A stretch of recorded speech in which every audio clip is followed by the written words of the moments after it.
Hi guys, we have sun today. Oh my gosh, first day that we've actually, I'm in a shirt. I can't believe it. I'm not wearing a winter jacket and winter boots. This is great.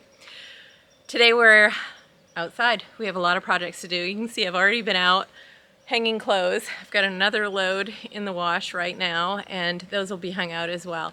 We just have a bundle of projects, so come follow us.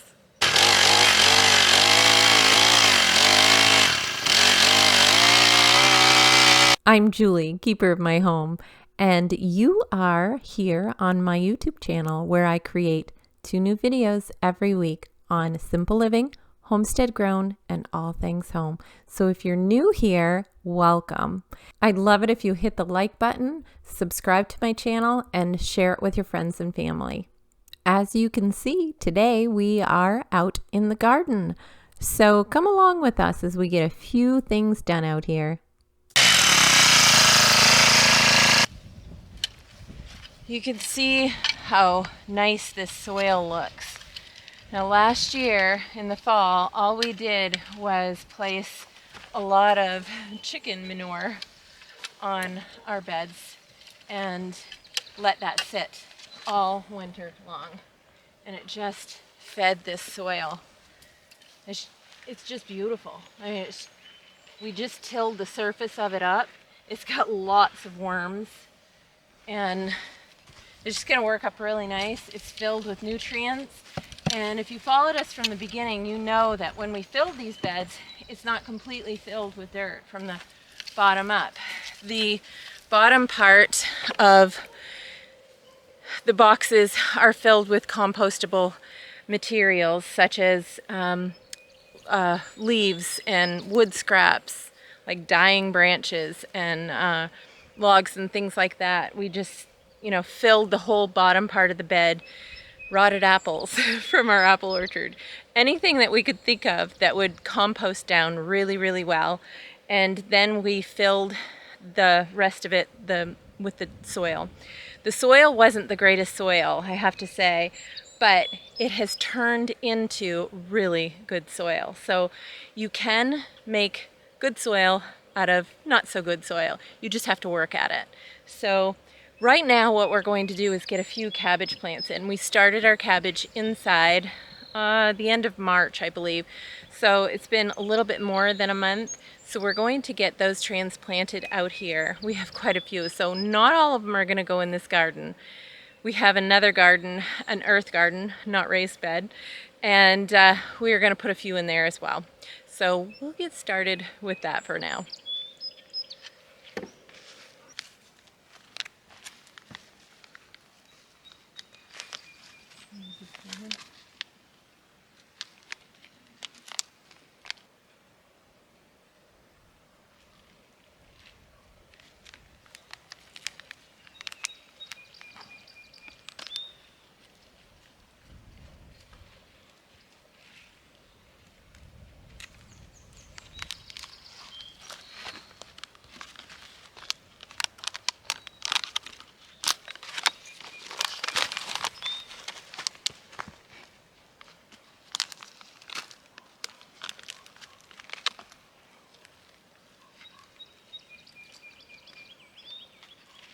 The cabbage that we're planting are mainly Danish cabbage. What's the name of the other one that we have? Copenhagen is the other one. We've done both of these before. Last year we also did red cabbage, but we didn't find we used much red cabbage. So we're sticking to these two. They're both a green cabbage.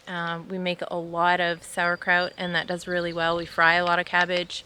It does really well for that. So we're going to get these planted here. We have a lot of cabbage. The other half of this bed is going to be left for cucumbers because we do have the climbing cattle panel where they can climb. Let me show you. Okay, this is 8 feet this way and 8 feet that way. So it's it's in an L shape, and we do have the cattle panels because we believe in growing vertically. It saves a lot of space, and I mean, let's face it, it's pretty cool looking too. So here we do change out where we plant things, rotate our crops. So this is going to be cucumbers this year, which grow well with cabbage. So you want to make sure that whenever you're planting anything in your garden, make sure you know what grows well with what, because you don't want to put something in there that's going to compete for nutrients with something else. So the cucumbers we're going to train to go up this trellis, and they look so cool when they go up there. Over here, we're going to plant a whole bed of beets, I think. No, carrots. We're going to put carrots in there. And then we have some things decided on our other beds, but that might change, so we'll see. In this bed here, we do have garlic. Now this is the other L-shaped bed. You can see that's where we just planted the cabbage, and all four corners are L-shaped beds. They kind of wrap the garden. This one here is all garlic. That will be harvested in July. So we'll plant something else after we get the garlic up. But for right now, I mean, last year was our first year growing garlic. I can link that video for you. That was awesome. Actually, I don't know. Yeah, last year was our first year of growing garlic, but we harvested it. We planted more in October. That's the video I think I have. So I can show you how we planted this here. This whole bed is full of garlic because we tried it once and fell in love with it. It's the easiest plant to grow. So we filled this bed, and we also filled this one. This is a 4x4 small box bed. It's only 12 inches. So each one is, you can see there are all different levels here in the garden to accommodate different vegetables that need different growing environments. Some roots require deeper soil levels, so that's why we did it this way.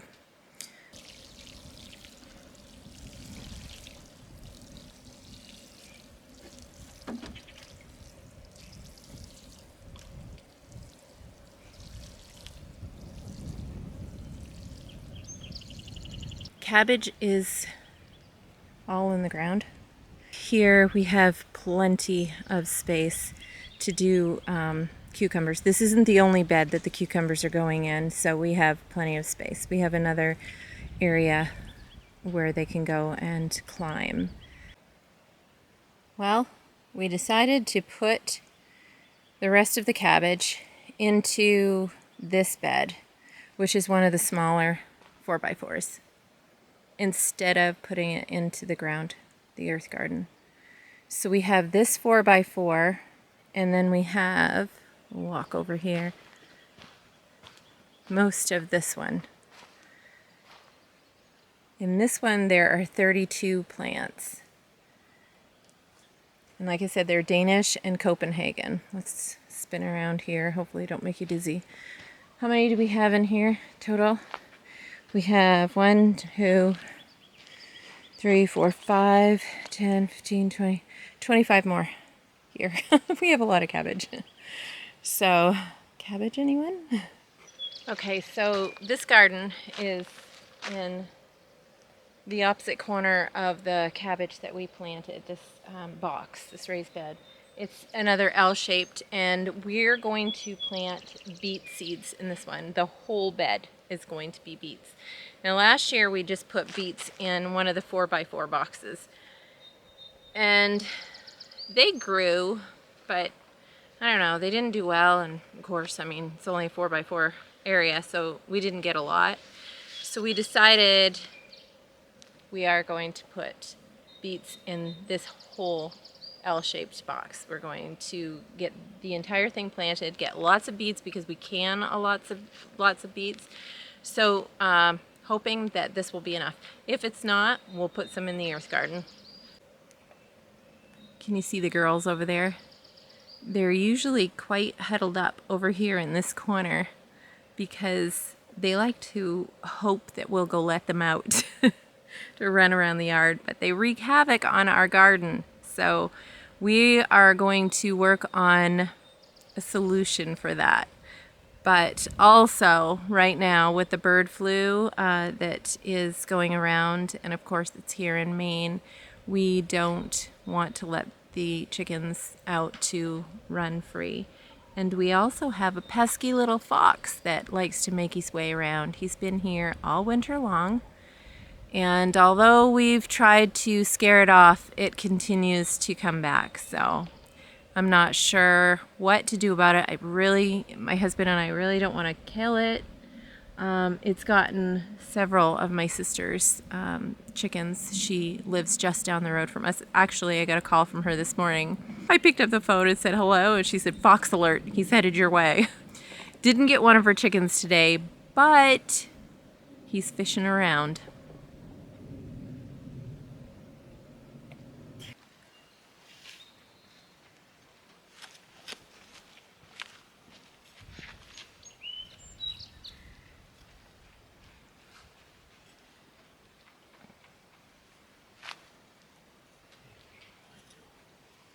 How are we doing this one too with these? This one right here.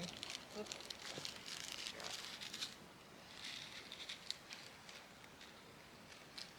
I went as far as here.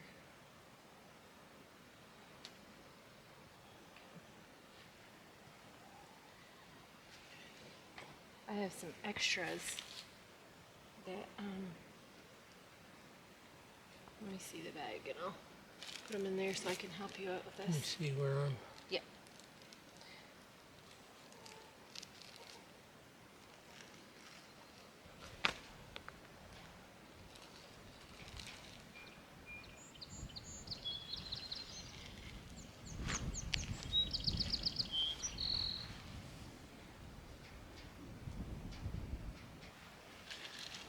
Please don't let our looks fool you. We are so far from perfect on doing this.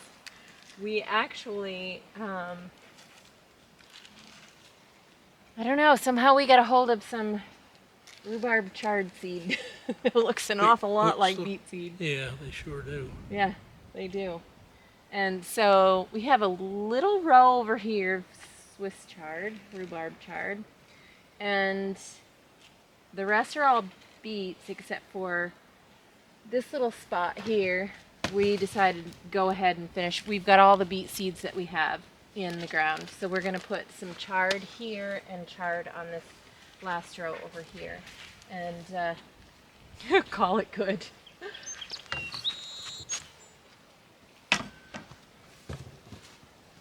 We get these all covered. And yep. And then say our prayers that these all grow, because we really want everything to grow well. These are the different beets that we have put in. We've got some, let's see, what is this one? A rainbow blend, a Detroit dark red medium top beet, early wonder, that's our favorite. And we also have another early wonder. It's a tall top. So those are what we have in, and this is the chard, not to be mistaken for beets, because it's certainly not beets. And I do want to mention this particular seed, beet seed packet, was sent from a subscriber, and oh my gosh, beets are our favorite. So thank you, Diana. We're planting with love, just for you.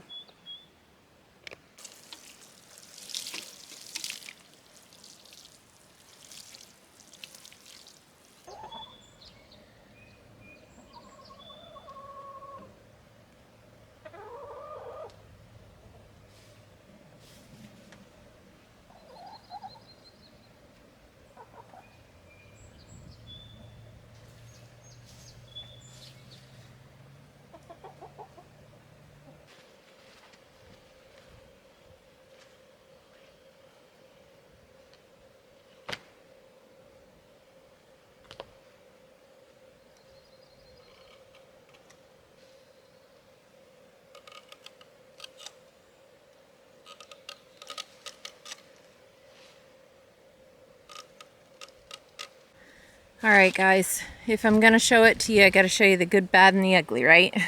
Okay, this is our in-ground garden from last year, and you can see there's a lot of weeds over here.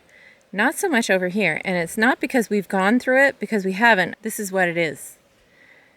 And same with that part over there. That I think those were what was over there? Green peppers, I think, right? Yeah, there was some peppers that we had grown there last year. So let me tell you, it's been a long time since we've done a garden in the ground. So we decided last year to do an experiment. So what we did was in this row, we put like a heavier craft paper type stuff down here and here. We rolled all of that out, and then on top of that we put a mixture of garden soil and compost, and you can see that over there. Of course the compost is spread out and flattened because the chickens got into it, but we still have some of the dirt right there. So that is what we did here and here. So here we put down a heavier cardboard, like a construction cardboard type stuff, and put the same soil on top. You can see the difference. This stuff did really well. This did not. However, we did grow onions successfully here and had our best crop of onions ever. Here we grew a lot of green and yellow beans. Here, more green beans. We canned a lot of those. And over there we did some peppers. We had put in some squash in the ground here as well, but something got every single one. So yeah, that didn't fare so well. I don't know if an animal, deer, I don't know. I know the cows got in our garden a couple of times, so we suspect maybe it was them. But this year, no cows. They're gone. Not getting any this year, probably next year. So we're going to clean this up. And we may even go a little bit further out with this garden, not sure.